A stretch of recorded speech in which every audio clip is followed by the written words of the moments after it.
আমি আর এভাবে কাজ করতে পারছি না মহারাজ। আমার এ রাজ্যের মন্ত্রী হিসেবে খুব অপমানিত বোধ হচ্ছে। বেশি চুরি চামারি করলে অপমানিত বোধ হয় স্বাভাবিক। কি বললে? হ্যাঁ, আমি চোর? ও সব বাদ দাও তো, আগে বলো তোমার কি সত্যি বোধোদয় হয়েছে? বোধোদয় হলেই ভালো।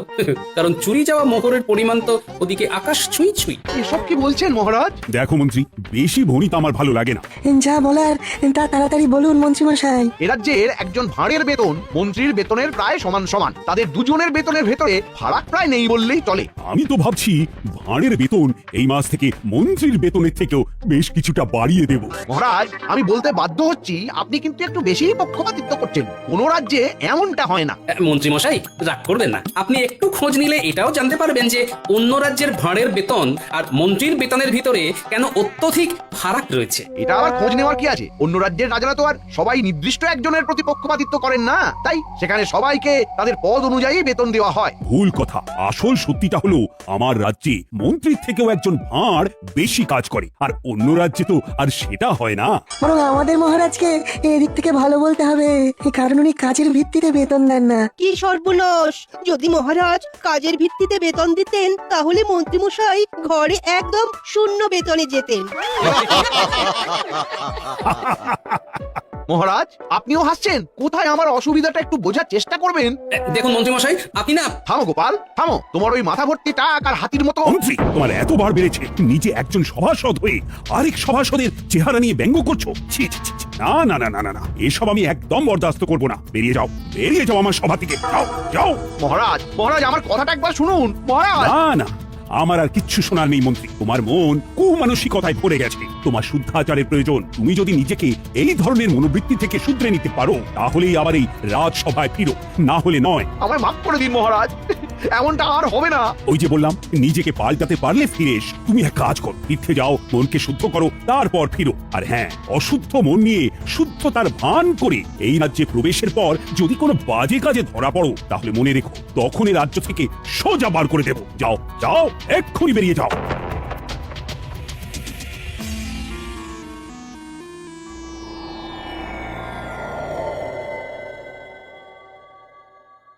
হিরে ঘটে ব্যাপারখানে কি? মন্ত্রীমশাই আমাদের ডেকে নিজে এমন উদাস হয়ে বসে। কবি টবি হবে নাকি? আমার মনটা খুব খারাপ রে। তার সাথে বেশ রাগও হচ্ছে। কার উপরে? আরে গোপালের চেহারাটা যে হাতির মতো, সেটা বলতেই মহারাজ এলেন চোটে। আমায় সব সভাসদদের সামনে তাড়িয়ে দিয়ে বললেন মনকে শুদ্ধ করে ফিরতে। ওই দুজনকে আমায় জব্দ করতেই হবে। বুঝেছি বুঝেছি, তাই আমাদের ডেকেছেন, তাই তো? সবই তো বুঝিস, সব কথা কি আর মুখে বলতে হয়? কিছু একটা পরিকল্পনা কর। আমাদের হাতটা গরম করে দিন, কাজ হয়ে যাবে। আমার এখন মাথা গরম আছে, তাই তোদের হাতের বদলে উড়ন আর বসন দিয়ে কান গরম করে দিতে পারি। সুতরাং এখন যা, আগে কাজের কাজটা কর। বেশ, তাহলে আসি। কাল ভোরে এই পরিকল্পনা করে আপনার বাড়ি যাচ্ছি। বেশ হয়েছে, বেশ হয়েছে। মহারাজ মন্ত্রীকে বার করে দিয়েছেন। হ্যাঁ, মানুষের চেহারা ভারী হতেই পারে, তা বলে এমন কথা কেউ বলে? মন্ত্রী মশাই বরাবর অমন স্বভাবেরই লোক, বুঝলে? যাদের স্বভাব এমন হয় তারা হাজার চেষ্টা করলেও সহজে বদলায় না। হ্যাঁ, গিন্নি, চেষ্টাটাও সৎ হতে হয়, না হলে এরকমও মানুষ করে যে ভিতরে ভিতরে কোনো চেষ্টা করে না, এদিকে মুখে বলে চেষ্টা করেও কোনো লাভ হচ্ছে না। মানুষ চেষ্টা করলে সব পারে গিন্নি। তোমার সাথে মন্ত্রী মশাই এরকম করলে না আমার খুব খুব রাগ হয়। হ্যাঁ না, এর জন্য আমার কোনো আক্ষেপই নেই গিন্নি। আমি আমার রাজ্যকে ভালোবাসি, তাই করি। তাছাড়া একজন রাজ্যবাসী হিসেবে এটা তো আমার কর্তব্য। সত্যি তোমার জন্য না আমার না খুব গর্ব হয় গো। আর আমারও তোমার জন্য। মন্ত্রীমশাই, ও মন্ত্রীমশাই, ওই ওই ওই ওই ওই ওরা এসেছে, ওরা এসেছে। আয় আয় আয়। কিরে বটা, তোর হাতে এটা কি? এটা একটা বহু দূরের রাজ্যের মানচিত্র। আপনাকে এইখানেই শুদ্ধাচারের জন্য যেতে হবে। কি বেটা হত ছাড়া, আমায় শুদ্ধাচারে কোথায় পাঠাবি তা ঠিক করার ভার তোদের দিয়েছি নাকি? আচ্ছা আচ্ছা, শুনুন মন্ত্রীমশাই, শুনুন। এই মানচিত্রর জায়গায় আপনাকে আসলে যেতে হবে না। আপনি বৌঠানকে নিয়ে ওই নিজের শ্বশুর বাড়িতে চলে যান এবং ঠিক 7 দিন বাদে এই রাজ্যে আবার ফিরে আসুন। তারপর গায়ে সাদা চাদর এবং ধুতি পরে কপালে বেশ বড় সড়ো তিলক কেটে সবাই গিয়ে বলুন আপনি শুদ্ধ হয়ে এসেছেন। আপনার মনে আর কোনো জটিলতা নেই। হ্যাঁ, আমার যদি জিজ্ঞাসা করে কোথা থেকে গিয়ে শুদ্ধাচারী হয়ে এলাম, আর আমার এই মিথ্যে বলার সাথে এই মানচিত্রটারই বা কি সম্পর্ক? বলছি সব বলছি, শুনুন। মানচিত্রটায় যে রাজ্যটা আছে তার নাম পুণ্যি রাজ্য। সে রাজ্যের রাজা একজন পাগলা।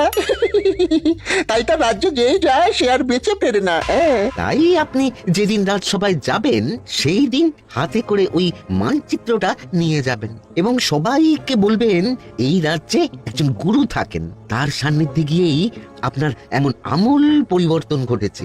আর গুরুর নাম জিজ্ঞাসা করলে যাই হোক কিছু একটা ওই বানিয়ে বলে দেবেন, কেমন? আর বলবেন এই গুরু স্বয়ং কৈলাস পর্বত থেকে সাধনা করে ফিরেছেন। উনি সবার সব ধরনের পাপ গ্লানি মুছে মৃত্যুর পরে স্বর্গ লাভ করার পথ সুগম করে দেন। বলবেন বাবাজি মহারাজকে নিমন্ত্রণ করেছেন। হ্যাঁ, আপনি এমন ভাবে কথাগুলো বলবেন যাতে ওই মহারাজ এবং গোপাল ওই জায়গায় যাওয়ার জন্য আগ্রহ প্রকাশ করে, আর একবার চলে গেলেই নিশ্চিত মৃত্যু। আর আমারও কেউ পথের কাঁটা থাকবে না। গোটা রাজ্যের আমি রাজা হব।